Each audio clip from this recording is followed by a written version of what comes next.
इसकी जानकारी अलीराजपुर के व्हाट्सएप पे आया। हम लोगों ने तत्काल मुख्यमंत्री जी से बात की। अभी लोकसभा में अनीता ने भी इस बात को उठाया और मैं आप सब भाइयों बहनों को इस मंच से कह रहा हूं, आपको लड़ाई लड़ने की जरूरत, हम बैठे हैं।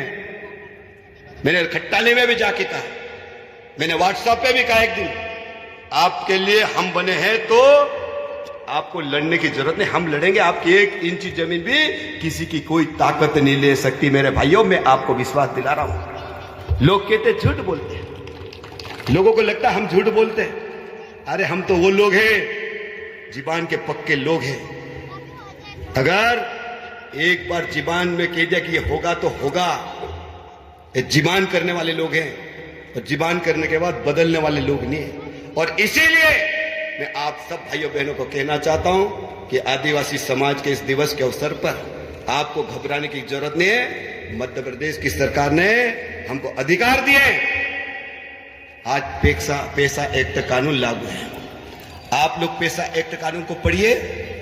पैसा एक्ट कानून में जब तक हमारे गांव के लोग, गांव के सरपंच, पटेल, तड़वी, पैसा एक्ट का अध्यक्ष एक अगर कह दे कि इस जमीन को हाथ भी नहीं लगा सकते कि तो किसी को ताकत ही नहीं है। ये अधिकार हमारे पास है, अधिकार है, लेकिन उसको पढ़ने की आवश्यकता है, समझने की आवश्यकता है। और इसलिए मैं आप सब भाइयों बहनों से कहना चाहता हूं, घबराने की जरूरत नहीं। दूसरी बात, यहाँ पे मेरे भाई बहन बहुत सारे कर्मचारी है, शिक्षक है, पटवारी है, सचिव है, रोजगार सहायक है, आंगनवाड़ी कार्यकर्ता है। मैं सब भाइयों बहनों से कहना चाहता हूं, मैंने पहले ही कहा कि उंगली एक उठ के सामने 3 रहती है। हम सब लोग अपना दायित्व निभाएं। मास्टर 4 घंटे पढ़ाना चाहिए, तनख्वाह मिल रही है एक। क्या मास्टर हमारे समाज का जिस स्कूल में उसको नौकरी दी है वहां से तनख्वाह मिल रही है, वो मास्टर हमारे आदिवासी भाई बहन के बच्चों को पढ़ा रहा क्या? सबसे पहले वहां देखना। और जितने भी भाई बहन शिक्षक में बुराई नहीं कर रहे, लेकिन जब हम हमारे समाज की बात करते हैं तो सबसे पहला दायित्व हमारा है कि हमारा कर्तव्य क्या है। हमको सरकार तनख्वाह देती। अगर हमारे मास्टर सोच ले कि हम बच्चों को पढ़ाएंगे, बच्चे किसके? आदिवासी के बच्चे, हमारे परिवार के बच्चे, कोई के मामा के बच्चे, कोई के काका के बच्चे, कोई के बहन के बच्चे, किसके बच्चे? हमारा दायित्व। और मैं आप सब भाइयों बहनों से कहना चाहता हूं, हमको संकल्प लेना पड़ेगा। अलीराजपुर जिले को आगे बढ़ाना, हम सबको, शिक्षक को संकल्प लेना पड़ेगा, पटवारी को संकल्प लेना पड़ेगा, सरपंच को लेना पड़ेगा, उप सरपंच को लेना पड़ेगा, सचिव को लेना पड़ेगा। आज आप मुझे बताओ, आज प्रधानमंत्री जी को मालूम है क्या है अलीराजपुर जिले के कौन से गांव में क्या हो रहा मालूम है आपको? मुख्यमंत्री जी को मालूम है कौन से गांव में क्या तकलीफ मालूम है? लेकिन जितने भी चुने हुए हमारे छोटे सरपंच, उप सरपंच, पंच, विधायक, सांसद, और जिनको जो काम दिया है, शिक्षक है, पटवारी है, डॉक्टर है, इंजीनियर, सब लोग ईमानदारी से काम करें तो इस जिले को आगे बढ़ने से कोई रोक नहीं सकता। मेरे भाइयों बहनों, कोई रोक नहीं सकता। लेकिन सबको ईमानदार बनना पड़ेगा और बच्चों का भविष्य बनाना सबसे पहले शिक्षक को आगे आना पड़ेगा। और मैं आप सब भाइयों बहनों से एक ही बात कहना चाहता हूं कि समाज की जब बात करते हैं सबसे पहले हमारा दायित्व आता है। और मुझे विश्वास है कि आप इस दिवस पे संकल्प लीजिए भाइयों बहनों कि हमारा जो दायित्व हम पूरा करेंगे। कभी कभी देखते हैं, आज बताओ अलीराजपुर जिला कितना छोटा है। अलीराजपुर जिला 1 घंटे में कोई से भी कोने में जा सकता है। 1 घंटे में कोई से भी कोने में, अलीराजपुर साहब जाओ, 1 घंटे में कोई से भी कोने में जा सकता है। आज बता, बहुत सारे हमारे लोग जो है सेवा करने वाले लोग कहते हैं कि बहुत दूर है, साहब कैसे जाए। अब मेरे को बता, इंदौर में बच्चे पढ़ते कितने दूर जाते भाई?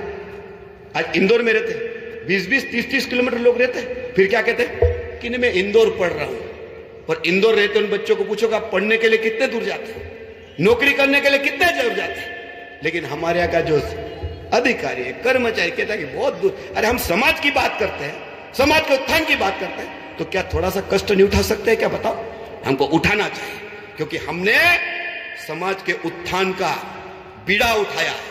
और इसलिए मैं आप सब भाइयों बहनों से एक ही बात कहना चाहता हूं, हम सबको संकल्प लेना। दूसरी बात, आज हम सब आदिवासी समाज के नाम से मंच से आदिवासी समाज की बात तो करते हैं, लेकिन कभी आप लोगों ने देखा अलीराजपुर जिले में, झाबुआ जिले में हमारे आदिवासी भाइयों बहनों को कुछ लोग ईसाई बना रहे हैं, धर्मांतरण करा रहे हैं। कि हमारे आदिवासी भाई बहन जो पढ़े लिखे शिक्षक, किसी ने यह मुद्दा उठाया कि हमारा आदिवासी भाई अगर ईसाई बन जाएगा, धर्म बदल लेगा, तो आप आदिवासी कहलाने लायक बचोगे? कहलाने लायक बचोगे? सबसे बड़ा झगड़ा यही है इस देश के अंदर कि हमारे आदिवासी भाई ईसाई बन रहे हैं। अरे मां को मां नहीं कह रहे, बाप को बाप नहीं कह रहे हैं। हम भगवान का नाम नहीं ले रहे हैं, राम राम नहीं बोल रहे हैं, जय यीशु बोल रहे हैं। सबसे बड़ा झगड़ा यह है, क्या मेरे भाइयों बहनों आदिवासी ईसाई बनना चाहिए? क्या हमारे भगवान में कोई कमी है? क्या हमारे बाबा देव में कोई कमी है? क्या हमारे क्षत्रियों में कोई कमी है? क्या गणेश बाबा में कमी है? क्या हनुमान जी में ताकत में कमी है? आज मैं आप सब भाइयों बहनों से कहना चाहता हूं, आज हम भगवान बिरसा मुंडा को पढ़ते हैं, भगवान मानते हैं बिरसा मुंडा को। बिरसा मुंडा जी ने क्या लड़ाई लड़ी है, समझने की आवश्यकता। आज टांटिया मामा के नाम से हम दिन रात हमारे भाई बहन बेटा बेटी नाचते हैं, लेकिन टांटिया मामा ने कौन सी लड़ाई लड़ी हमारे लिए? आज गांव गांव में टांटिया मामा की चर्चा होती है और चौराहे चौराहे पे उनकी मूर्तियां स्थापना हो रही है। क्या कारण है? क्यों लग रहा है? क्या लड़ाई लड़ी लोगों ने? यह हमको समझने की जरूरत है। और इसलिए मैं आप सब भाइयों बहनों से कहना चाहता हूं, हम सब संकल्प ले कि शिक्षा का स्तर बनना चाहिए, जो दायित्व पूरा निभाए। और मैं आप सब भाइयों बहनों से कहना चाहता हूं कि अभी 15 अगस्त को देश आजाद हुआ है। 15 अगस्त भी, आज 9 अगस्त हो गया ना, 15 अगस्त भी आ रहा है। हमको आजादी मिली है, अंग्रेजों से आजादी मिली। आजादी ऐसे ही कोई अगरबत्ती ने थाली ने फूल में नहीं मिल गए मेरे भाइयों बहनों। ये देश को आजाद कराने के लिए कई क्रांतिकारियों ने बलिदान दिया है, कई लोग लड़े, अंग्रेजों से लड़ते लड़ते कई परिवार बर्बाद हुए। उसके कारण आज हम लोगों को आजादी मिली है और हम गर्व से तिरंगा झंडा बनाते हैं, तिरंगा फहराते हैं। मैं आप सब भाइयों बहनों से कहना चाहता हूं कि आज ये आदिवासी दिवस है, हम संकल्प ले कि 15 अगस्त के पहले हर घर तिरंगा झंडा लहराना चाहिए। लहराना चाहिए, बताओ? अरे लहराना चाहिए, लहराना चाहिए। हर घर तिरंगा झंडा ये लहराया कि नहीं? आप लोगों ने लहराया कि लहरा? इतने लोगों के बीच में तिरंगा झंडा हमने लहराया। हर घर तिरंगा झंडा लहराना चाहिए, संकल्प लेना चाहिए। और इस अवसर पर हम संकल्प लेना चाहिए। अभी बारिश भी चल रही है, बारिश में हमको संकल्प लेना चाहिए कि हर घर वृक्षारोपण होना चाहिए। होना चाहिए कि नहीं होना चाहिए? अभी मैं देखता हूं गांव में बाप ने अगर आम लगाए तो बाप के आम के लिए झगड़ाते खाने के लिए ने, देखते मैडम, मैं देखता हूं हमारे पास बहुत आते हैं, अरे भैया हमारे बाप ने आम लगाया तो हमको तो आम ही नहीं दे रहा, एक ही भाई ने कब्जा कर लिया, वही खा रहा। तो मैं कह रहा आप लोग आम नहीं लगा सकते हो क्या? नहीं लगा सकते?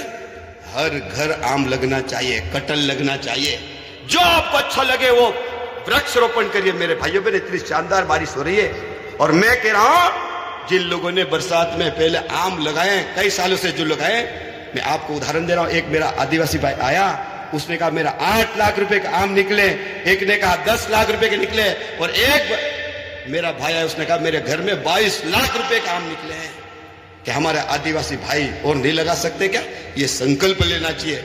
हमारे खेतों में झाड़ लगना चाहिए, जो आपको उचित लगे वृक्षारोपण लगना चाहिए। और आने वाले समय में रक्षाबंधन भी आ रहा, राखी मनाते कि नहीं मनाते? सब लोग मनाते कि राखी नहीं मनाते?